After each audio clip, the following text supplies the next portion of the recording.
Hello dear students, आज आपके लिए केटीजी और थर्मोडायनेमिक्स के क्वेश्चंस लेके आए हैं। इंपॉर्टेंट क्वेश्चंस तो वैसे बहुत ज़्यादा वैरायटी होता है इसमें, लेकिन हम कोशिश किए हैं कि कुछ सेलेक्टेड क्वेश्चंस जो कि कंसेप्ट स्ट्रेंथन करें आपके। तो चलिए आगे शुरू करते हैं। यहाँ पे हम लोग जो है पहला क्वेश्चन देखिए, यहाँ पे ये भी बड़ा फेमस क्वेश्चन है। जेई मेन 2016 के था और जेई एडवांस में भी ये क्वेश्चन आ चुका है।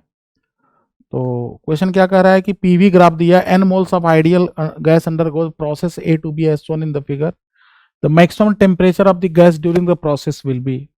तो पूछना किस पॉइंट पे मैक्सिमम टेम्परेचर यहाँ पे होगा। ठीक है, तो जनरली इस क्वेश्चन में बच्चे क्या सोचते हैं कि एक्सट्रीम पॉइंट पे मैक्सिमम टेम्परेचर हो सकता है, लेकिन यहाँ पे क्या होगा कि जब आप इसका ग्राफ प्लॉट करेंगे, ठीक है, तो कहीं बीच में जाके मैक्सिमम पॉइंट पे आता है। अच्छा, बाई चांस यहाँ पे क्या है कि P1 V1 equals to P2 V2 है, तो यहाँ पे तो एग्जैक्टली मिड पॉइंट पे आएगा। और अगर अगर दो इक्वल ना हो तो जो आता है किसी और पॉइंट पे आता है। तो करना क्या है कि इसके लिए हमें गैस का जो प्रोसीजर है जनरल क्वेश्चंस में, इसमें हम लोग इस पाथ का इक्वेशन लिख लेंगे पीवी का। तो y equal to y minus y one equal to क्या होता है इक्वेशन, स्ट्रेट लाइन का इक्वेशन क्या होता है, y minus y one equal to m x minus x one. तो y minus y one equals to m x minus x one. तो y मतलब p, तो p minus p initial point, ये coordinate कितना है 2p नॉट, तो p minus 2p nought equals to slope क्या है, स्लोप है नेगेटिव स्लोप है परपेंडिकुलर बाई बेस। ठीक है, तो perpendicular means p not by v not minus के साथ स्लोप है, और x माइनस एक्स वन ना, तो y minus y one equal to m x minus x one. ठीक है, तो वो x माइनस एक्स वन क्या है, x कौन सा पॉइंट है, x v नॉट है, मतलब v माइनस वी नॉट। ठीक है, ऐसे कर सकते हैं हम लोग, y minus y one equal to m x minus x one, ये आ गया इक्वेशन। तो जब इसको आप इसमें मल्टीप्लाई कर देंगे तो p का वैल्यू कितना आया, p का वैल्यू इधर जाके क्या हो जाएगा, प्लस हो जाएगा। तो 3p नॉट और minus 3p not minus p not v by कितना v नॉट, ये आपका p का इक्वेशन आ गया। ठीक है, तो हमें क्या चाहिए, हमें टेम्परेचर चाहिए। तो हम जानते हैं कि पी वी इक्वल्स टू क्या होता है, एनआरटी होता है। तो P V equals to NRT, तो टी इक्वल टू क्या हो जाएगा, टी इक्वल्स टू हो जाएगा P V by N R. तो इसका मतलब जो टेम्परेचर टी आएगा किसी पॉइंट पे P V by N R, तो 3p नॉट इंटू वी और minus P not V square by क्या, V square by N R. तो अब देखिए यहाँ पे टेम्परेचर किस पे डिपेंड कर गया, वॉल्यूम पे डिपेंड कर रहा है ऐसा, तो एक क्वाड्रेटिक टाइप का कर्व आएगा टेम्परेचर और वॉल्यूम का। तो टेम्परेचर और वॉल्यूम का जो ग्राफ होगा वो कुछ ऐसा आएगा, टी और वी का ना, समथिंग लाइक मतलब ऐसा। ठीक है, एक पैराबोलिक नेगेटिव कर्व आएगा। तो टेम्परेचर को मैक्सिमम करने के लिए मैक्सिमम में लगा देंगे, for temperature to be maximum d T by T max होने के लिए d T by D V का वैल्यू क्या कर देंगे, d P by D V का वैल्यू 0 कर देंगे। और टी पी टू भी मैक्सिमम, टेम्परेचर को मैक्सिमा कराने के लिए d T by D V का वैल्यू क्या कर देंगे, 0 कर देंगे। तो यहाँ पे देखो एन आर तो 0 में ही चला जाएगा, तो यहाँ से आ जाएगा 3p not, that equals to हो जाएगा 2p नॉट इंटू वी। इसका मतलब v का वैल्यू कितना आ गया, v का वैल्यू आ गया 3 by 2p nought into V, 3p nought equals to 2। अच्छा, v नॉट छूट गया क्या यहाँ पे, अच्छा नहीं, यहाँ पे ये रहेगा कि पी वी इक्वल्स टू, जब P V by N R करेंगे तो यहाँ पे क्या रहेगा, यहाँ पे जो टेम्परेचर टी का वैल्यू आएगा वो आ जाएगा, टेम्परेचर टी का वैल्यू पी इंटू वी करेंगे तो 3p नॉट इंटू वी और minus P not V square by यहाँ पे वी नॉट भी है, और होल डिवाइड बाई कितना, whole divided by N R. और D T by D V को क्या कर देंगे, D T by D V को 0 कर देंगे टेम्परेचर मैक्सिमम करने के लिए। तो यहाँ से आ जाएगा कितना, 3p not minus 2p not v by क्या, v not, p not cancel हो जाएगा। तो यहाँ से जो v का वैल्यू आया, जो v का वैल्यू आया वो कितना आ गया, 3v नॉट बाई 2 आ गया ना। तो v का वैल्यू 3v नॉट बाई 2 आया, और इस v को वापस पुट कर देंगे इस इक्वेशन में, इस इक्वेशन में v का वैल्यू पुट कर देंगे तो 3p not minus 3p not by 2 आ जाएगा। तो p का वैल्यू कितना आ जाएगा, p का वैल्यू 3p नॉट बाई 2 आया। वही जो हम बता रहे थे सिमेट्री है यहाँ पे बिल्कुल। तो जो टेम्परेचर का जो मैक्सिमम वैल्यू आ जाएगा वो कितना आएगा, टेम्परेचर का मैक्सिमम वैल्यू यहाँ पे पुट कर देंगे।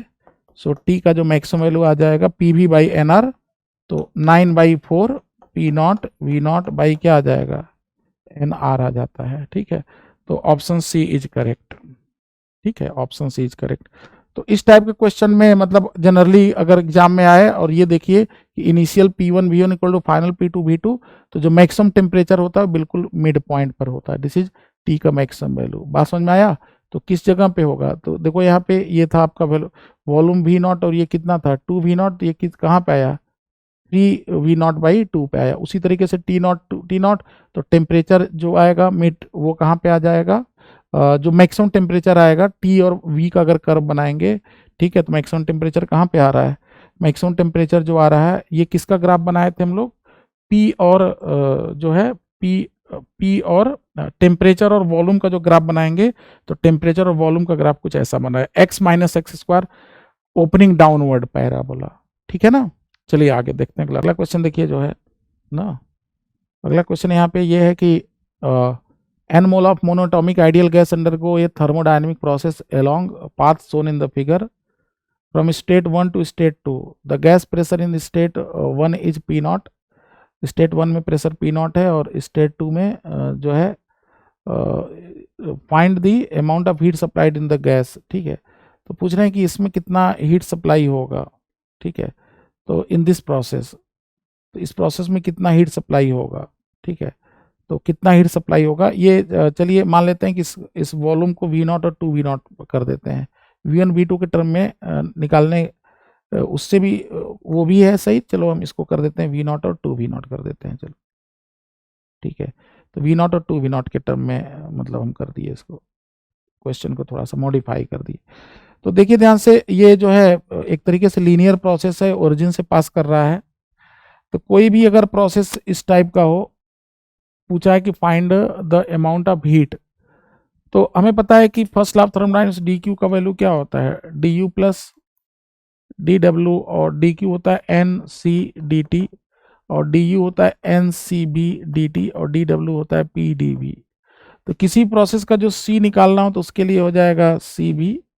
ठीक है, तो यहाँ पे क्या होगा, एन डी टी कैंसिल हो जाएगा, C B plus P d V by n d T. ठीक है, तो ये सी जो होता है दिस इज जो है molar specific heat capacity for any process. तो अगर इस प्रोसेस का सी निकल जाए तो हमारा काम हो जाएगा। तो सी कैसे निकालेंगे, इसी से निकालेंगे। तो देखिए इसी का इक्वेशन जो बनेगा, इस का जो भी इक्वेशन बन रहा है वो क्या बन रहा है, P equals to y equal to m x. तो P इक्वल टू क्या बन रहा है, P इक्वल टू वी बन रहा है। ठीक है, तो P इक्वल टू ये V बन गया सिंपल सा, या अल्फा भी अगर जनरल होता तो हम लोग अल्फा भी करते, तो फिलहाल P इक्वल टू वी चलिए यहाँ पे ना, जैसे V1 V2 में अल्फा भी बोल देते, तो अल्फा भी बोलते तो क्या होता, चलिए जनरल निकाल लेते हैं ना। तो लीनियर प्रोसेस के लिए चलिए जनरल डिराइव कर लेते हैं। मान लीजिए P इक्वल टू कितना आ रहा है, P इक्वल टू सी भी आ रहा है ना, तो चलिए अल्फा भी आ रहा है। तो अगर अल्फा भी आ रहा है तो पी भी इक्वल्स टू कितना हो रहा है, पी भी इक्वल्स टू एनआरटी हो रहा है। तो पी की जगह अल्फा, तो अल्फा भी स्क्वायर कितना आ गया, एनआरटी आ गया, तो डिफ्रेंशिएट कर दीजिए। तो 2 अल्फा वी डी वी का वैल्यू क्या हो गया, एन आर डी टी हो गया। देखिए हमें यहाँ पे क्या चाहिए था, P d V by n d T चाहिए था। ठीक है, तो P d V by n हमें डी टी चाहिए। ठीक है, तो अब देखिए यहाँ पे डी वी मिल गया हमें। ठीक है, तो पी पी पी भी इक्वल्स टू इतना था, तो अल्फा भी स्क्वायर इक्वल टू कितना आ गया, अल्फा भी, पी की जगह अल्फा भी रख दिए तो ये आ गया।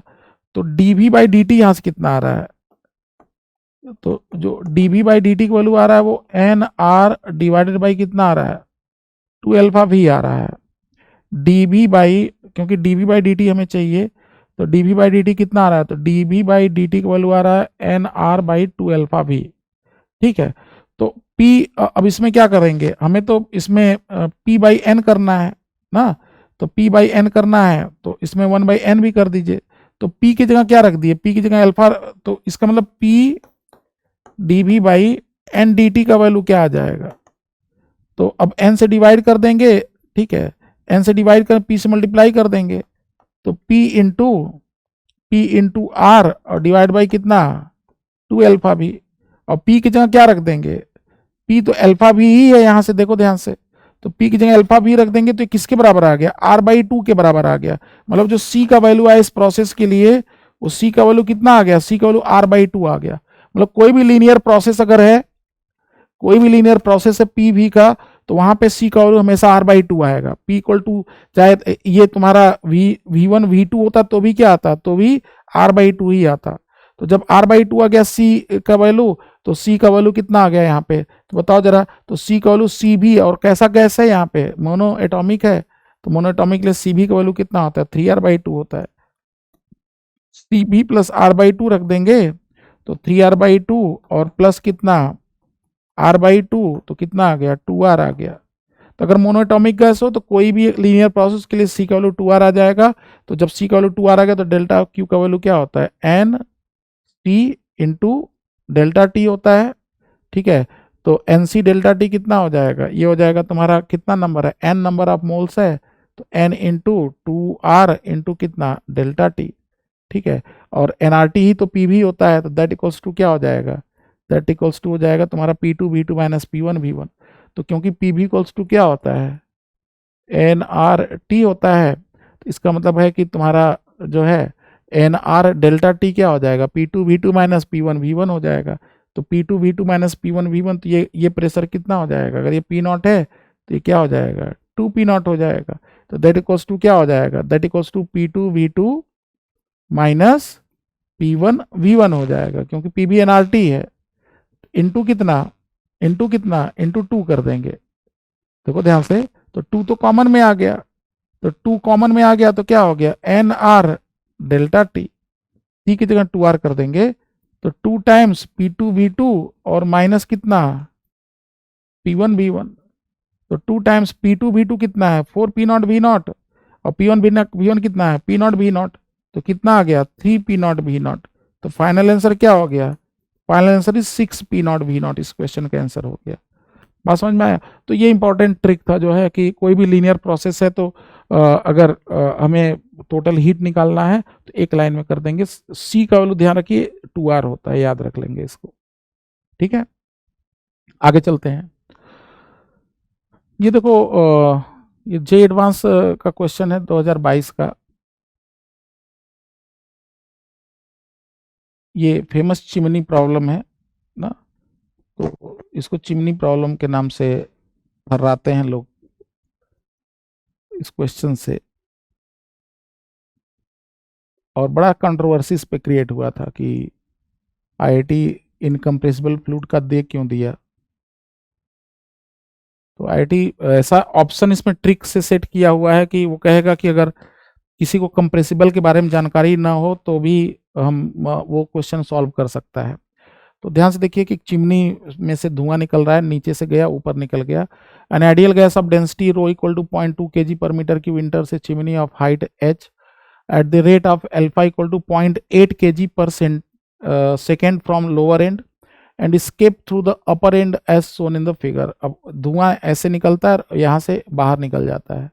ठीक है, the cross section area of जो है किस रेट से इंटर करता है चिमनी धुआं, 0.8 kg पर सेकेंड से गैस धुआं उसमें इंटर कर रहा है। डेंसिटी जो है गैस का आइडियल डेंसिटी जो इंटर करने वाला डेंसिटी था ρ1, वो दिया है 0.2 kg per metre cube.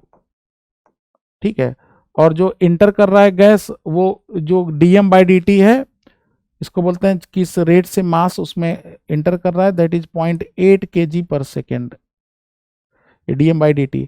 Lower and से इंटर किया और बाहर से निकल गया, और कह रहा है क्रॉस सेक्शन एरिया नीचे का है 0.1 मीटर स्क्वायर और ऊपर का चौड़ा हो गया 0.4 गुना मोटा हो गया, 4 गुना चौड़ा हो गया। मतलब अगर सर्कुलर होगा तो अगर ये 10 सेंटीमीटर तो ये 20 सेंटीमीटर एरिया जो होगा आर स्क्वायर, इसका मतलब कि डबल रेडियस हो गया तो एरिया 4 गुना इसीलिए हो गया।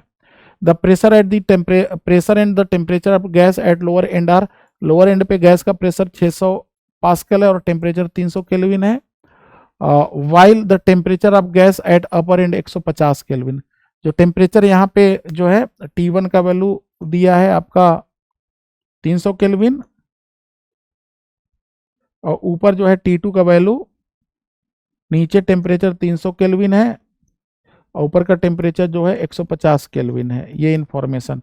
और नीचे का जो गैस का प्रेशर है वो दिया है आपका 600 पास्कल का ना, 600 पास्कल है। अच्छा, अब कह रहा है कि ये सब कुछ इंफॉर्मेशन मिल गया। The chimney is heat insulated. Heat insulated मतलब वो हीट को बर्बाद नहीं कर रहा है, मतलब हीट जो है नुकसान नहीं जा रहा, मतलब एक तरीके से ये समझिए जो गैस अंदर गया वो पूरा एनर्जी उसका कंजर्व रहा, एक तरीके से एडियाबैटिक प्रोसेस शो करेगा। एडियाबैटिक गामा को 2 दिया हुआ है, ठीक है। And the ratio of specific heat CP/CV का वैल्यू 2 दिया है। एटमॉस्फेरिक कह रहे हैं कि प्रेशर, इग्नोर एटमॉस्फेरिक प्रेशर, मतलब कि ग्रेविटी का इफेक्ट इसमें नेग्लेक्ट करना है। Which of the statement is are correct, कौन कौन सा स्टेटमेंट सही है, ठीक है। तो ऑप्शन ये है कि the pressure of the gas at upper end is 300 pascal, the velocity of gas at lower end is 40 metre पर second and upper end is 20 metre पर second, the height of chimney is 590 metre, ठीक है। और the density of gas at the upper end is 0.05 kg per metre, ठीक है। ये आपको दिया है, मतलब ये बताना है आपको, ठीक है। तो समझिए क्वेश्चन जो है कैसा है, क्वेश्चन किस टॉपिक से रिलेटेड है। 2022 में आता, 2023 में भी इसी टाइप का एक चिमनी क्वेश्चन है, उसमें थोड़ा सा कंट्रोवर्सी और क्रिएट हुआ। तो हालांकि वो क्वेश्चन जो है अगर समझते तो वो गलत क्वेश्चन नहीं था, लेकिन बहुत लोग क्लेम कर रहे हैं कि गलत क्वेश्चन था, ठीक है। उसमें थोड़ा सा एज्यूम्शन मिसिंग था कि नीचे वाला जो भट्टी था उसका अगर हाइट नेग्लेजिबल थोड़ा कम कर देते तो सही होता है। तो खैर इस क्वेश्चन को, इसमें कोई कमी नहीं है, बहुत परफेक्ट क्वेश्चन है। तो देखिए ध्यान से, एक तो एडियाबैटिक प्रोसेस में जो होता है PV की पावर गामा क्या होता है, PV की पावर गामा कांस्टेंट होता है। पहले कुछ पार्ट तो सॉल्व हो सकता है बिना बर्नौली इक्वेशन लगाए, क्योंकि आगे वेलोसिटी की बातें हैं तो बर्नौली इक्वेशन लगाना पड़ेगा, ठीक है। तो पहले PV की पावर गामा कांस्टेंट, ठीक है। अच्छा, V की पावर गामा कांस्टेंट होता है। और वॉल्यूम क्या होता है, वॉल्यूम होता है मास बाई डेंसिटी, वॉल्यूम होता है मास बाई डेंसिटी। तो volume is mass divide by density. तो मास कांस्टेंट होता है, तो अब हम लोग ऐसे लिख सकते हैं, V की जगह m/ρ कर देंगे, तो P/ρ के पावर गामा को भी क्या लिख सकते हैं, P/ρ के पावर गामा को भी हम लोग कांस्टेंट लिख सकते हैं, ठीक है। तो P/ρ के पावर गामा को भी कांस्टेंट लिखा जा सकता है। तो अब देखो ध्यान से, P हमें क्या दिया है नीचे। अच्छा, अभी तो वो करना पड़ेगा हमें, वो वाला इक्वेशन कि PV की पावर गामा क्या होता है, कांस्टेंट होता है। और एक इक्वेशन होता है PV इक्वल टू nRT, ठीक है। तो अब इसमें हमें P और T को रिलेट करना है, तो V की जगह क्या कर देंगे, nRT बाई P कर देंगे। तो P into nRT by P, ठीक है। तो P की जगह हम लोग कर देंगे, P की जगह कर देंगे, V की जगह कर देंगे, V की जगह यहाँ पे कर देंगे nRT बाई P के power gamma equal to constant. इसका मतलब हो गया P के पावर P के पावर 1 माइनस गामा, T के power gamma, T to power gamma, P to power 1 minus gamma constant. ये वाला इक्वेशन याद रहे, एक याद रखते हैं, बाकी अपने आप निकाल लेते हैं हम लोग। तो T के power gamma, P to power 1 minus gamma is what, constant, ठीक है। तो अब देखो ध्यान से, अगर ये इस इक्वेशन को अप्लाई करते हैं, इस इक्वेशन को अप्लाई करते हैं, तो टेम्परेचर जो लोअर एंड पे है वो 300 है। अच्छा, गामा का वैल्यू 2 दिया है, तो 300, ठीक है। तो 300 के पावर 2 और डिवाइडेड बाई ये 1 माइनस, ये हो जाएगा P के पावर गामा माइनस 1। तो गामा का वैल्यू अगर 2 है तो डिवाइड बाई P1, ठीक है। तो 600 बराबर हाईएस्ट पॉइंट पे टेम्परेचर कितना दिया है, 150 का स्क्वायर और डिवाइड बाई P2 की पावर 1, क्योंकि उल्टा कर देंगे ना, नीचे आके क्या हो जाएगा, P के पावर गामा माइनस 1, और गामा का वैल्यू 2, तो 2 माइनस 1 1 हो गया सीधा। इसका मतलब P2 का वैल्यू यहाँ से क्या आ गया, यहाँ से जो P2 का वैल्यू आ गया वो आ गया 600/4 आ गया। तो इसका मतलब आ गया कितना, 600/4 मतलब 1/2 का स्क्वायर, तो 150 पास्कल आ गया। तो जो प्रेशर आ रहा है ऊपर कितना आ रहा है, 150 पास्कल। तो ऑप्शन में क्या दिया हुआ है, ऑप्शन में 300 पास्कल दिया, तो प्रेशर गैस अपर एंड, ये तो गड़बड़ी हो गया मामला। तो ये ऑप्शन इनकरेक्ट हो गया, ठीक है। तो पहला ऑप्शन तो गलत हो गया, ठीक है, पहला ऑप्शन गलत हो गया, प्रेशर से गड़बड़ हो गया, ठीक है। अब देखो ध्यान से, अब इसके बाद हम लोग करेंगे कि P/ρ के पावर गामा कांस्टेंट, ठीक है। तो पी बाई रो के पावर गामा कांस्टेंट, तो रो वन रो टू, या ऐसे कर सकते हैं कि डीएम बाई डी टी क्या होता है, रो ए भी होता है ना। तो डीएम बाई डेंसिटी कहाँ दिया था, डेंसिटी, अच्छा डेंसिटी पहले रो वन रो टू निकाल लेते हैं। तो पी बाई दूसरा इक्वेशन पी बाई रो के पावर गामा को कांस्टेंट करते हैं, तो पी बाई रो के पावर गामा, तो P one by, second equation लगाओ, तो P one by rho one के power gamma, P one by rho one के power gamma, P by rho के power gamma is constant, that means P one by rho one के power gamma equals to P two by rho two के power gamma. तो pressure one पे कितना आया था नीचे, तो नीचे जो प्रेशर आया था वो आया था आपका दिया है 600 और ऊपर 150 निकाले हम लोग। इसका मतलब क्या हो गया, P1 by P two, P1 by P two का जो वैल्यू आ जाएगा वो आ जाएगा rho one by rho two, rho one by rho two की पावर गामा, गामा मतलब स्क्वायर हो गया। ठीक है, तो इसका मतलब है कि 600 बटे 150 बराबर हो गया रो वन बाई रो टू का होल स्क्वायर। ठीक है, तो इसका मतलब रो वन बाई रो टू क्या हो गया, ये 2 हो गया। तो रो टू कितना हो गया, रो टू हो गया रो वन बाई टू, और रो वन कितना था, रो वन कितना था, जो रो वन था, और डेंसिटी शुरू में कितना दिया था, डेंसिटी शुरू में दिया है आपका 0.2, डेंसिटी 0.2 दिया है। तो इसका मतलब 0.2 बाई, इसका मतलब हो गया कि rho two rho one by two, तो 0.2 बाई टू, तो 0.1 आ गया। ठीक है, तो 0.1 डेंसिटी रो टू आ गया। ठीक है, अब इसके बाद हम लोग करेंगे, देखिए सेकेंड ऑप्शन चेक करने के लिए हमें वो चाहिए, डेंसिटी तो कोई ऑप्शन दिया नहीं, अच्छा ये तो गड़बड़ हो गया, अपर एंड पे डेंसिटी 0.1 0.05 दिया तो गड़बड़ हो गया। वो बच्चे गलती कर देते जो कि वो कर देते 4 से डिवाइड कर देते, तो उनका 0.05 आ जाता। तो खैर चलिए, अब देखिए मास जो होता है rate of flow DM by D T क्या होता है, जो डीएम बाई डी टी होता है rho into A into V होता है, A one V one A two V two से गड़बड़ आ जाएगा। ठीक है, A one V one A two V two से गड़बड़ आंसर आ जाएगा। ठीक है, तो DM by D T rho A V होता है, एरिया इंटू वेलोसिटी मान लेते हैं। जैसे ये तो देखिए हमेशा कांस्टेंट होता है, rate of mass flow is always constant, volume conserve नहीं होता, कंप्रेसिबल फ्लूइड में हमेशा मास कंजर्व होगा। ठीक है, वॉल्यूम तो बदल सकता है, गैस है ना, गैस का मास कांस्टेंट, तो रो ए भी, तो rho one A one V one equal to rho T two V two, तो rho one A one V one equals to rho two A two V two. ठीक है, तो अब बताओ जरा कि पहली बात वी वन कैसे निकलेगा, तो DM by D T question में क्या दिया है, 0.8 दिया है, रो वन कितना निकाले थे हम लोग, रो वन 0.2 दिया हुआ है, और शुरुआत का एरिया कितना दिया है क्वेश्चन में, शुरू का एरिया दिया है आपका 0.1, तो 0.1 rho one A one into V one, बाद में रो टू कितना निकाले 0.1, और बाद का एरिया कितना हो गया, बाद का एरिया 4 हो गया इंटू वी टू, तो यहाँ से तो एक ही बार में वी वन वी टू दोनों आ गया। तो वी वन कितना आ जाएगा, वी वन देखो 40 आ गया, और वी टू कितना आ गया, वी टू यहाँ से आ जाएगा, वी टू आ जाएगा 20 मीटर पर सेकेंड। इसका मतलब है कि टॉप पॉइंट पे जो स्पीड हुआ 20 मीटर पर सेकेंड, और बॉटम पे पॉइंट पे 40 मीटर पर second. A one V one A two V two नहीं, ए वन वी वन से ए टू वी टू से तो गड़बड़ हो जाएगा। ठीक है, मतलब कि ये वाला ऑप्शन क्या है, the velocity of gas at lower and and upper end is 20, ये तो देखो सही हो गया, क्योंकि 2 ऑप्शन तो गलत हो गए पहले ही। ठीक है, तो 2 ऑप्शन पहले गलत हो गए, तो कोई ना कोई तो सही होना चाहिए, कि सब गलत ही हो जाएंगे। ठीक है, क्योंकि ये गड़बड़ हो गया था। अब हाइट देखो, यही सबसे भयानक पार्ट था। ठीक है, हाइट निकालने के लिए, तो हाइट निकालने के लिए ये पूरा कंट्रोवर्सी क्रिएट हुआ, मतलब लोगों की हालत खराब हो गई, ये वाला पार्ट देखो। ठीक है, तो इसके लिए पूरा जो है, अगर हाइट सच में तुम्हें निकालना है, ऑप्शन जहां तक चेक है, जे वाले बोले कि भाई अगर आपको बर्नौली कंप्रेसिबल के लिए नहीं आता तो भी आप ऑप्शन तो लगा ही सकते हैं। कैसे, देखो अगर रॉन्ग बर्नौली इक्वेशन लगाया जाए, अगर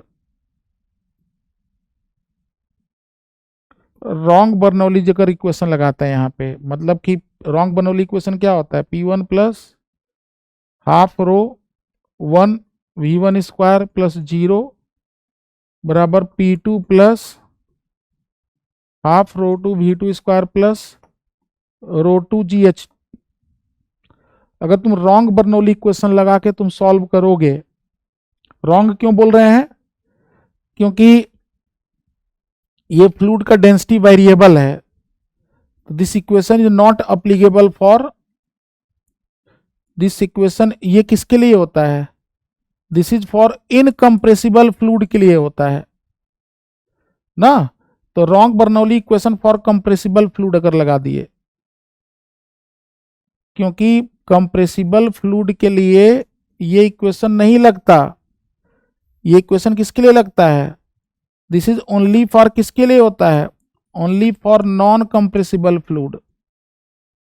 अगर तुम जानते हो, अगर ये इक्वेशन तुम लगा दोगे, गलत इक्वेशन लगा दोगे, तुम वैल्यू पुट करके देख लेना, तो गलत इक्वेशन पे पुट करने पे 590 मीटर आ जाता है।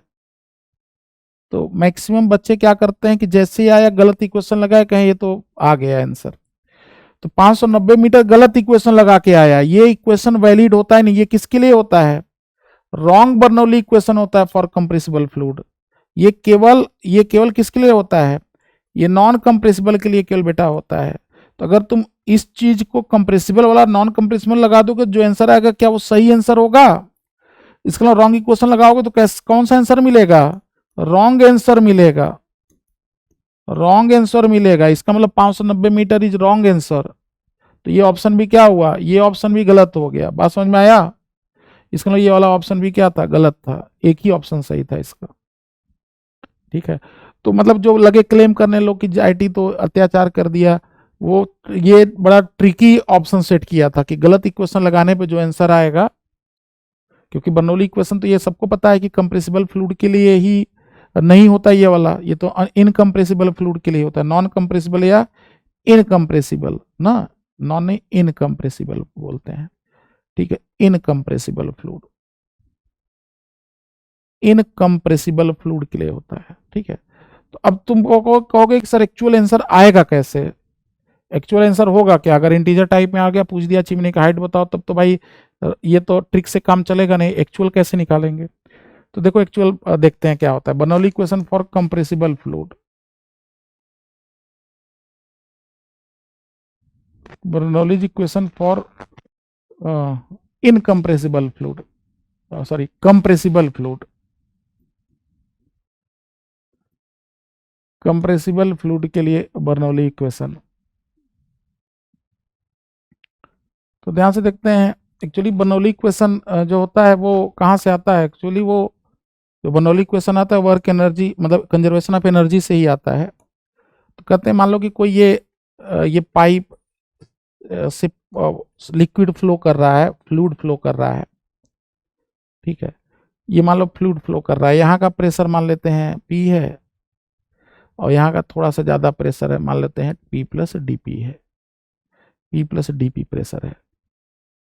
ठीक है, P प्लस DP प्रेशर है, और यहाँ वेलोसिटी V है, यहाँ वेलोसिटी V है, और मास इसका DM है, और ये एंगल जो है थीटा एंगल बना रहा है ये पाइप।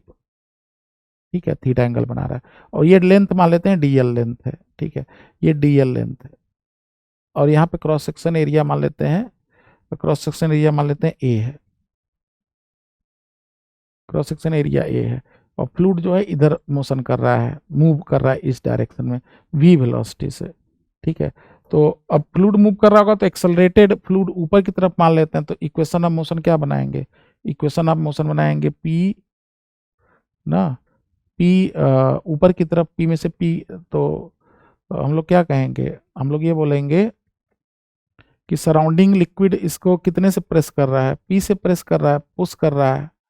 ठीक है, तो P से पुश कर रहा है, तो इसका मतलब है कि अच्छा नीचे प्रेशर थोड़ा मान लेते हैं ज़्यादा है, क्योंकि नीचे पुशिंग ज़्यादा होगा तभी तो ऊपर जाएगा, तो नीचे P प्लस DP मान लो, ऊपर P मान लो। ठीक है, ऊपर P मान लो, वो डिपेंड करेगा कहाँ प्रेशर ज़्यादा होगा, वो डिपेंड करेगा, क्रॉस सेक्शन एरिया वगैरह सब पे डिपेंड करता है।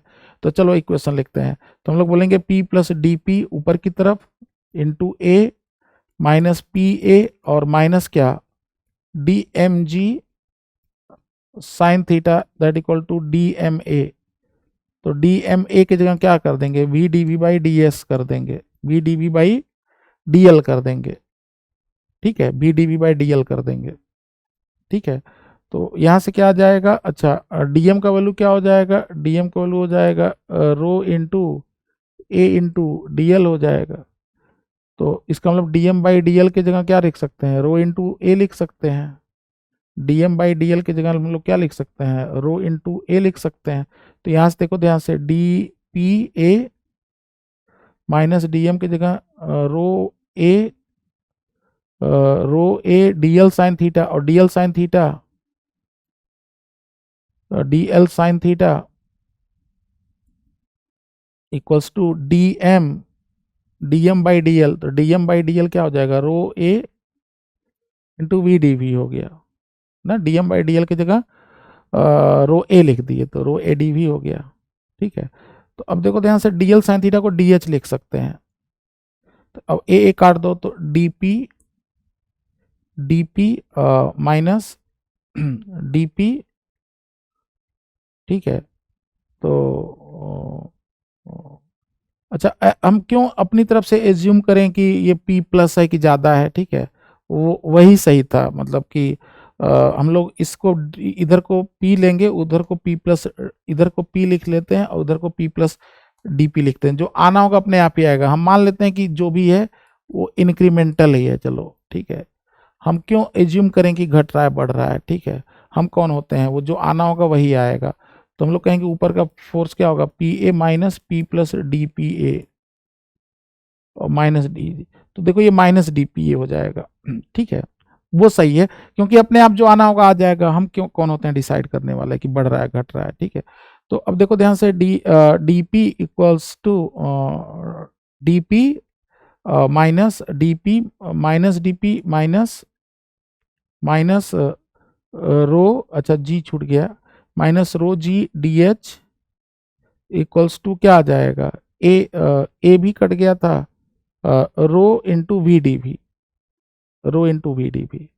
ठीक है, तो इसका मतलब हो गया कि रो वी डी वी, दोनों तरफ रो से अगर डिवाइड कर दें तो V D V plus G D H और plus D P by rho equals to zero आ गया, इक्वल टू जीरो आ गया। अब इस इक्वेशन को तुम इंटीग्रेट अगर कर दो, इस इक्वेशन को इंटीग्रेट कर दो तो जीरो किसका होता है, कांस्टेंट का डिफरेंशिएशन जीरो होता है। इसका मतलब इसको इंटीग्रेट करने पे कांस्टेंट आना चाहिए। ठीक है, तो इसका मतलब क्या हो गया, इसका मतलब हो गया कि V square by two plus G into H integrate कर दिए, plus D P by rho का इंटीग्रल क्या हो गया, दैट इक्वल्स टू कांस्टेंट हो गया। यही इक्वेशन है हमारा modified Bernoulli equation for compressible fluid. बात समझ में आया, that equals to constant. This is Bernoulli's equation for compressible fluid. अब कहोगे कि अगर रो कांस्टेंट हो तब क्या होगा, अगर रो कांस्टेंट अगर हो जाए, अगर रो कांस्टेंट हो जाए तो क्या हो जाएगा, डीपी का पी हो जाएगा, तो पी बाई रो हो जाएगा। तब क्या हो जाएगा, पी प्लस रो जी एच प्लस हाफ रो भी स्क्वायर कांस्टेंट आ जाएगा। तो ये कब आएगा, जब रो कांस्टेंट हो। कांस्टेंट कब होता है, इनकम्प्रेसिबल फ्लूइड के लिए। लेकिन रो कांस्टेंट नहीं होगा तब ये इक्वेशन हम नहीं लगा सकते। तो this is Bernoulli equation, modified Bernoulli equation for all types of fluid. ये गैस के लिए, फ्लूइड सबके लिए काम करेगा। बात समझ में आया, तो ये बड़ा इंपॉर्टेंट डेरिवेशन है modified Bernoulli equation for compressible fluid के लिए। बात समझ में आया।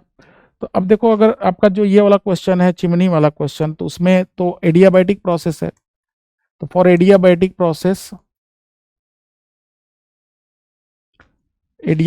प्रोसेस के लिए जरा डिराइव कर लिया जाए यही चीज। तो पी वी के पावर गामा क्या होता है, कांस्टेंट होता है। ठीक है, तो पी मतलब पी बाई रो के पावर गामा क्या हो जाएगा, कांस्टेंट हो जाएगा। मान लेते हैं सी, तो मतलब P इक्वल टू क्या हो जाएगा, P इक्वल टू हो जाएगा सी रो के पावर गामा। तो ध्यान से देखिए कि हमें क्या निकालना था, हमें dp बाई रो का वैल्यू चाहिए था, dp बाई रो का वैल्यू चाहिए था। तो dp कितना हो जाएगा, dp हो जाएगा सी रो के power gamma minus one into D rho हो जाएगा। ठीक है, तो ना। तो अब हमें चाहिए डीपी बाई रो का वैल्यू, तो डीपी बाई रो कितना हो जाएगा, डीपी बाई रो हो जाएगा सी रो के power gamma minus two into D rho. तो इंटीग्रल डीपी बाई रो क्या हो जाएगा, इंटीग्रल डीपी बाई रो हो जाएगा सी अपान गामा माइनस वन रो के पावर गामा माइनस वन हो जाएगा। ठीक है, और सी का वैल्यू कितना रख देंगे, सी का वैल्यू कितना रख देंगे, पी बाई रो के पावर गामा रख देंगे। तो पी बाई रो के पावर गामा इंटू रो के power gamma minus one by gamma minus one. तो कितना आ गया ये आ गया P by rho into P by rho into gamma minus one, ये इंटीग्रल डीपी बाई रो का वैल्यू आ गया। इसका मतलब है मॉडिफाइड बर्नौली इक्वेशन क्या हो गया, that means modified Bernoulli equation जो हो गया किसके लिए, एडियाबैटिक प्रोसेस के लिए जो मॉडिफाइड बर्नौली इक्वेशन बन गया वो क्या बन गया, एडियाबैटिक प्रोसेस के लिए जो मॉडिफाइड बर्नौली इक्वेशन बन गया वो एक्चुअली देखो ये आ गया। ठीक है, तो modified Bernoulli equation for adiabatic process थोड़ा सा क्या बन गया, तो इसका मतलब ये हो गया कि P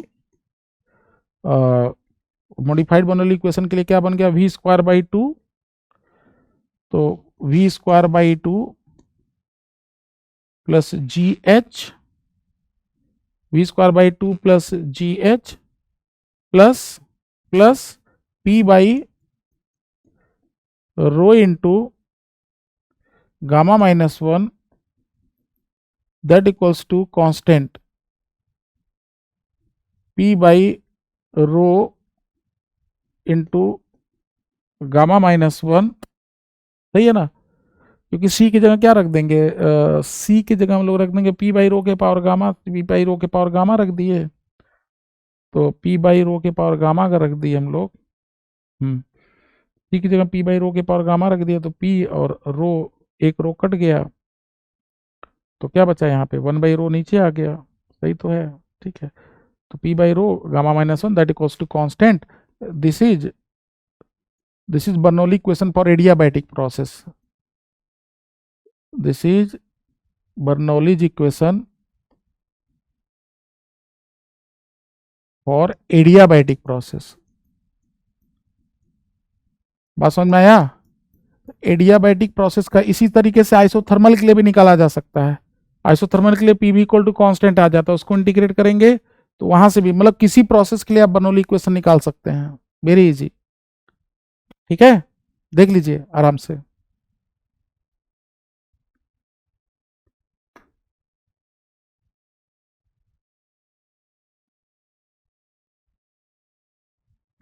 ठीक,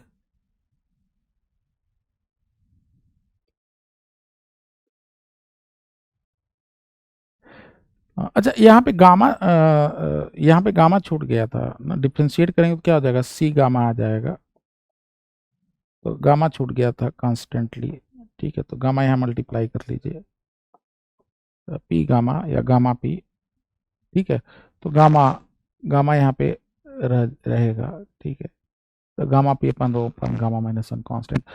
अब जब से इस इक्वेशन को अगर हम उस चिमनी वाले में अप्लाई करेंगे, अगर इसको हम चिमनी वाले में अप्लाई करते हैं, ठीक है, तो for given chimney problem, for given chimney problem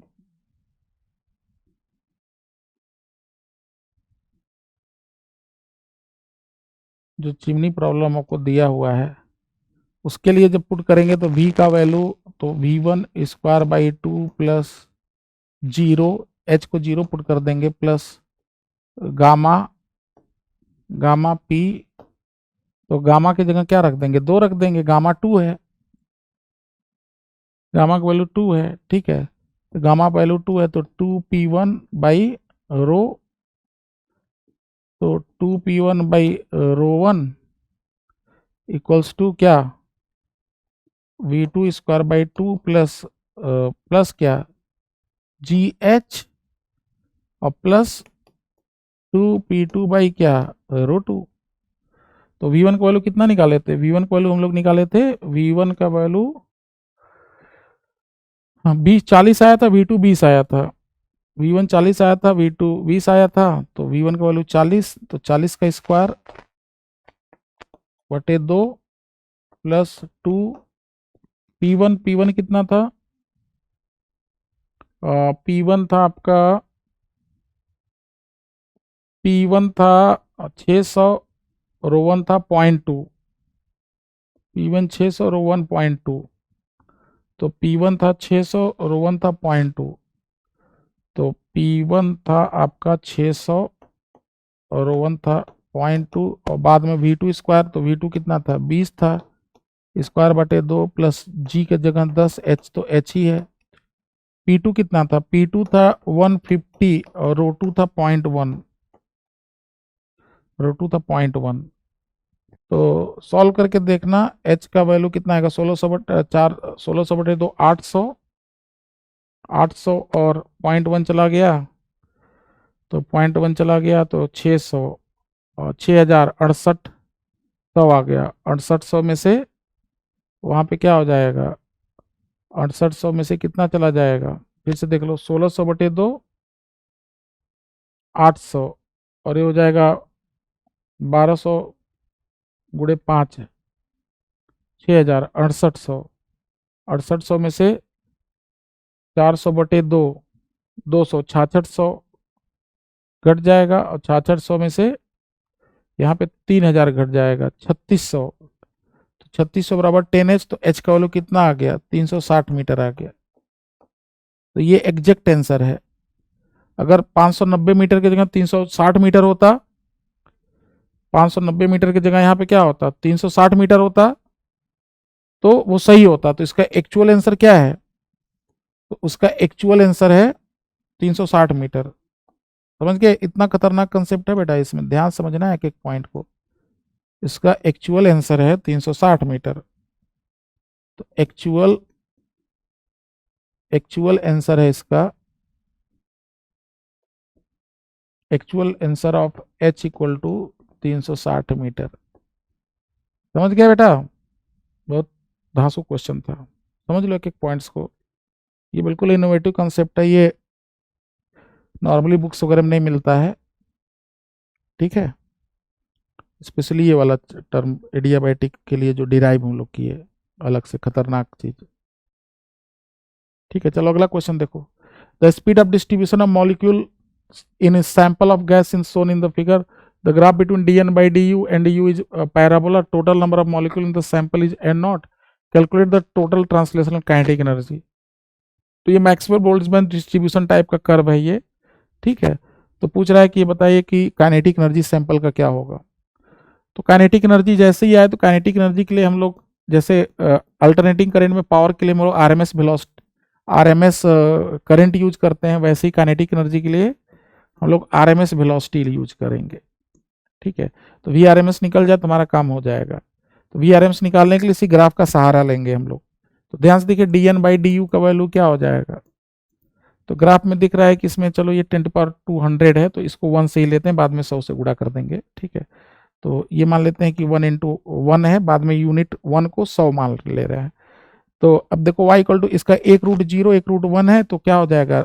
x मतलब u इंटू 1 माइनस यू, और कुछ कांस्टेंट c हो जाएगा, मान लो कांस्टेंट c हो गया। y equal to C X minus X square, 2 root हैं alpha beta, x minus alpha X minus beta, opening downward है, ऐसा बन गया कुछ D N by D U का वैल्यू। और टोटल नंबर ऑफ मोल्स कितना, मॉलिक्यूल मान लेते हैं एन नॉट है सैंपल में ना, मॉलिक्यूल में एन नॉट मॉलिक्यूल है, तो बताओ डी एन का वैल्यू क्या हो जाएगा। डी एन का वैल्यू होगा C into U minus U square into D U हो जाएगा। इसको इंटीग्रेट कर दो अगर टोटल 0 से लेके 1 तक, तो 0 से लेके कहाँ तक, एन नॉट, तो एन नॉट का वैल्यू क्या आ गया? सी 1 माइनस, इंटीग्रेट कर दो तो D N by D U का वैल्यू है, तो D N by D U का वैल्यू क्या हो जाएगा? Area under D N by D U है, तो ये y है ना, D N by D U तो वही y है, तो y इक्वल टू क्या है? पैराबोलिक कर्व है, तो डी यू का वैल्यू क्या आ गया? सी इंटू यू माइनस यू, तो 1 - 1/3 हो गया, ठीक है। तो कितना आ गया, 0 से लेके 1 तक अगर इंटीग्रेट करेंगे तो u माइनस यू स्क्वायर, तो इसको इंटीग्रेट करेंगे तो u का क्या हो जाएगा, यू स्क्वायर बाई 2, और यू स्क्वायर का you square you Q by 3, तो 1 माइनस 1/3, तो कितना आ गया ये c/6 आ गया। इसका मतलब है कि c का वैल्यू कितना आ गया, c का वैल्यू 6n0 आ गया, जरूरत पड़ने पर पुट कर देंगे हम लोग। ठीक है, तो हमारा काम था ये वी आर एम एस निकालना। तो वी आर एम एस क्या होता है एक्चुअली, तो what is V R M S, तो वी आर एम एस का जो स्क्वायर होता है, V R M S square होता है, वो होता है यू स्क्वायर ना, तो U square into D N, मतलब कि ये वाला U square into D N divide by D N का इंटीग्रल, ऐसे समझ लो, U square integral D N और divide by integral D N. ठीक है, तो U square by D N का इंटीग्रल मतलब क्या, यू स्क्वायर और डी एन का वैल्यू यहां से क्या रख देंगे, तो U square into D N का इंटीग्रल और डी एन का वैल्यू यहां से रख देंगे C into U into 1 minus you.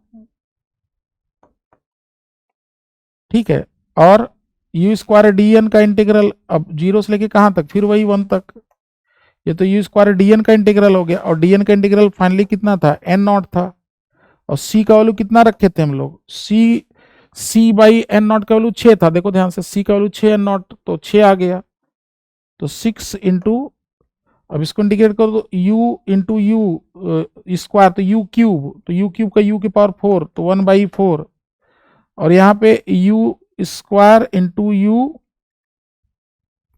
Cube, और u क्यूब इंटू यू की पावर 4, तो 1/5,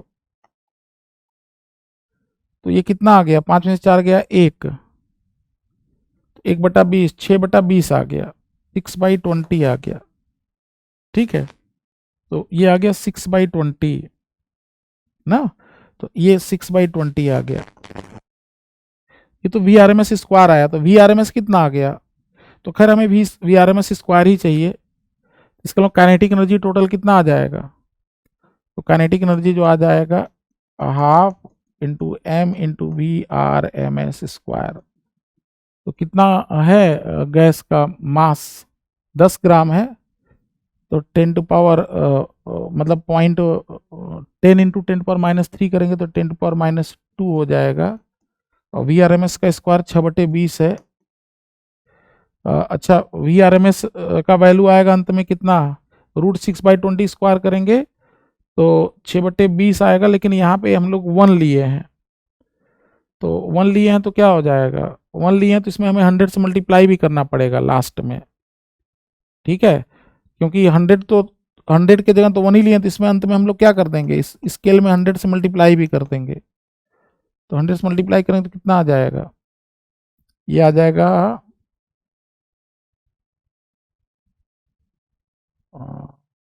कितना आ जाएगा, तो V R M S half M 10 gram है। ठीक है, आर एम एस का वेलोसिटी तो 6/20, तो वी आर एम एस √6/20 आएगा, तो √6/20 आएगा, क्योंकि स्पीड तो मीटर पर सेकेंड में है, तो 1 को हम स्केल इसमें 100 से गुणा करेंगे तब जाके स्पीड आएगा, मतलब जो भी स्पीड इसमें आ रहा है वो 1 आ रहा है, तो लेकिन हमें इसमें 100 से मल्टीप्लाई करना पड़ेगा, मतलब तुम्हारा वी आर एम एस जो आएगा वो आ जाएगा रूट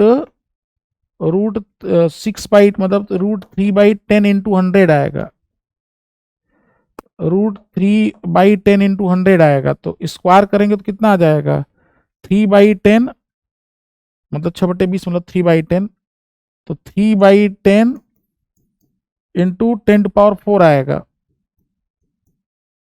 इंटू 10 टू पावर 4 आएगा, तो कितना आ जाएगा, ये आ जाएगा 100, 300 300/20 का मतलब 15 जूल, 15 जूल आंसर आया। मतलब ये जो हम लोग स्केलिंग शुरू से 1 लेके चले थे, तंत्र में उसको हमें 10 टू पावर 2 से स्केल भी तो करना पड़ेगा, तो ये देखो 15 जूल आंसर भी दिया है, आंसर हम लिखे हैं जिससे वेरीफाई होता चले। तो देख लो, बहुत तगड़ा क्वेश्चन था ये, ग्राफ से मतलब एनर्जी निकालना। ठीक है, देख लो, हम साइड में हट जाते हैं। अगला क्वेश्चन देखिए यहाँ पे, करा कि एक एडियाबैटिक जो है पार्टीशन है, मतलब कि टोटल कहीं से हीट आना जाना है नहीं, जितना गैस इस पे वर्क करेगा उतना ही गैस इस पे करेगा, टोटल गैस का वर्क डन क्या हो जाएगा, जीरो हो जाएगा। हीट आना नहीं है, हीट भी एक्सचेंज नहीं, वर्क भी नहीं, टोटल इंटरनल एनर्जी में चेंज देखिए जीरो हो जाएगा। पढ़ते ही समझ में आ गया। दो पार्ट को डिवाइड किया गया है, 1 मोल इधर है, 2 मोल इधर है, P not T not, P not T not by 2। ठीक है, तो पूछ रहे हैं कि जब पार्टीशन को हटा लिया गया, ठीक है, the wall are adiabatic after the removal of piston, gas mix हो, दोनों गैस मिक्स हो गए, पूछ रहे हैं फाइनल प्रेशर जो हो जाता है वो इतना अगर बन गया, n/13 पी नॉट बन गया, तो n का वैल्यू क्या होगा, n/13 अगर पी नॉट बन गया तो n का वैल्यू क्या होगा। ठीक, पढ़ो ध्यान से। Consider adjacent figure, a piston divides a cylinder container into two parts. The left part contains 1 mole of helium and the right part contains 2 mole of oxygen.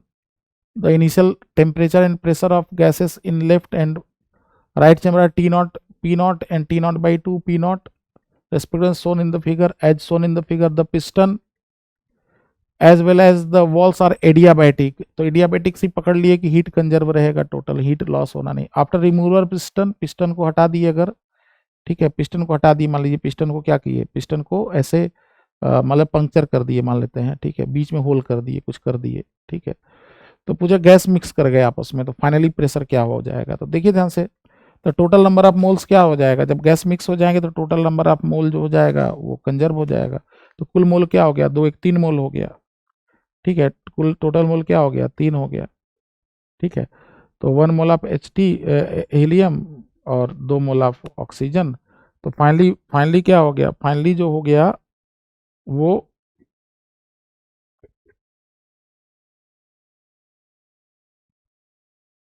Two parts, divide cylinder container into 2 parts. तो number of mole पहले क्या होगा, जो total number of moles room रहा होगा, पहले में 1 मोल है ना, तो पहले में अगर 1 मोल है तो पहले का वॉल्यूम जो हो जाएगा V1। तो PV इक्वल्स टू NRT अगर हम लोग लगाते हैं, मान लो, तो PV इक्वल्स टू अगर NRT हम लोग लगाते हैं, ठीक है, तो टोटल वॉल्यूम क्या हो जाएगा, टोटल वॉल्यूम कांस्टेंट हो जाएगा। तो पहले जो पार्ट में वॉल्यूम होगा वो कितना हो जाएगा, तो total volume of V1 plus V2 हो गया। तो पहले वॉल्यूम कितना था, पहले वॉल्यूम था V equal to NRT by P, तो 1 into R into T not by P not, और प्लस बाद में क्या था 2, मतलब दूसरे वाले का 2 into R into T not by 2 by P, कितना प्रेशर था, उसका भी P नॉट प्रेशर था। और बाद में जब मिल के दोनों वॉल्यूम एक हो गए तो वॉल्यूम कितना हो गया, नंबर ऑफ मोल्स कितना हो गया, नंबर ऑफ मोल्स अब 3 हो गया, तो 3 RT बाई क्या हो गया, 3 RT बाई P हो गया। एक तो देखो ये इक्वेशन बना, ठीक है, तो यहाँ से क्या इक्वेशन बना, यहाँ से इक्वेशन बना तुम्हारा जो है टी नॉट कर गया, तो 2 T not by P not, 2 T not by P not का वैल्यू आ गया 3T बाई P, मतलब कि तुम्हारा जो P आया, या जो P आया फाइनली वो किसके बराबर आ गया, 3P not by 2T not into T. चलिए एक तो इक्वेशन ये बना, एक तो इक्वेशन ये बना, ठीक है, एक तो ये इक्वेशन बन गया। अगला इक्वेशन क्या बनेगा, एनर्जी वाला, कि हम लोग कहेंगे कि डेल्टा U1 लेफ्ट हाफ और राइट हाफ में जो हीट एक्सचेंज का टोटल सम होगा वो 0 होगा, क्योंकि total delta Q plus delta W देखो 0 है, तो इसका मतलब delta U1 plus delta U2 का वैल्यू 0 हो जाएगा। तो N1 CV1 delta T1 plus N2 CV2 delta T2 का वैल्यू क्या आना चाहिए, देखो 0 आना चाहिए। बाद में टेम्परेचर T हो गया, तो नंबर ऑफ मोल कितना था, बाएं वाले में कितना नंबर मोल था, 1 मोल था, तो N1 इंटू CV1 कितना था, मोनोएटॉमिक था, तो CV कितना होता है 3R/2 होता है, हीलियम दिया हुआ था, ठीक है। तो N1 CV1 into delta T, finally temperature क्या हो गया इसका, फाइनली टेम्परेचर T, और इनिशियल टेम्परेचर कितना था, इनिशियल टेम्परेचर था T नॉट, इनिशियल टेम्परेचर था T नॉट, और राइट साइड वाले में N2 कितना मोल था, राइट साइड वाले में नंबर ऑफ मोल था 2 और डाइटोमिक है तो 2 इंटू डाइटोमिक का क्या होता है π/2r डेल्टा टी। तो बाद में टेम्परेचर कितना हो गया टी और शुरू में कितना था T0/2 था तो T माइनस T0/2 दैट बराबर कितना दैट इक्वल्स टू 0। तो देखो ध्यान से आर आर सब कर गया 2 से गुणा कर दो दोनों तरफ ठीक है। तो 3t minus 3t0 plus 10t minus 5t0 बराबर कितना बराबर 0। तो कितना आ गया 10 3 13t बराबर कितना 8t0 13t बराबर 8t0 आ गया। इसका मतलब टी का वैल्यू कितना आ गया। तो हमको तो प्रेशर चाहिए था तो पी का वैल्यू कितना रख देंगे 3t0/2t0t। तो पी का वैल्यू आ जाएगा 3t0/2p0t था पी का वैल्यू था 3t0/2p0 इंटू टी ठीक है। तो नहीं पी पी ही था चाहिए था ना तो पी का वैल्यू था 3p0/2t0 3p0/2t0 3p0/2t0 into T. तो टी की जगह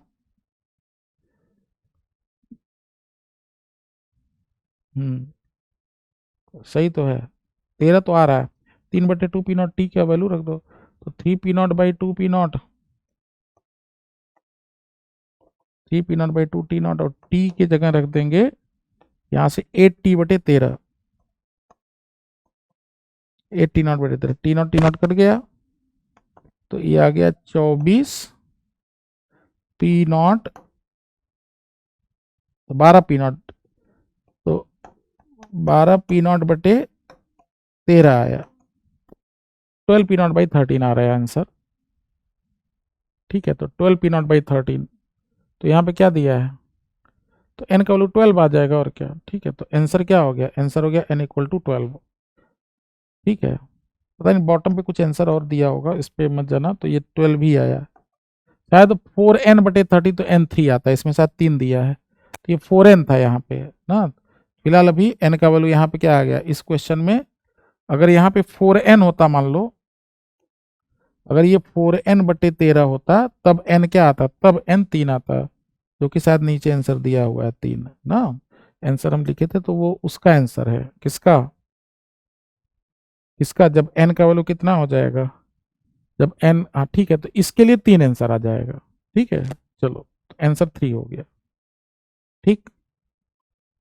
तो इसका आंसर 3 तो इसका हम लोग कहेंगे 4n/13 इसके लिए n का वैल्यू क्या आ गया n का वैल्यू 3 आ गया ठीक है। चलो अगला क्वेश्चन। तो अच्छा क्वेश्चन खत्म हो गया ठीक है। तो चलिए आई होप कि आप सेशन एंजॉय किए होंगे ठीक है। तो ऐसे ही और क्वेश्चंस लेके आते रहेंगे अगला इलेक्ट्रोस्टैटिक का सीरीज है ठीक है। All the best.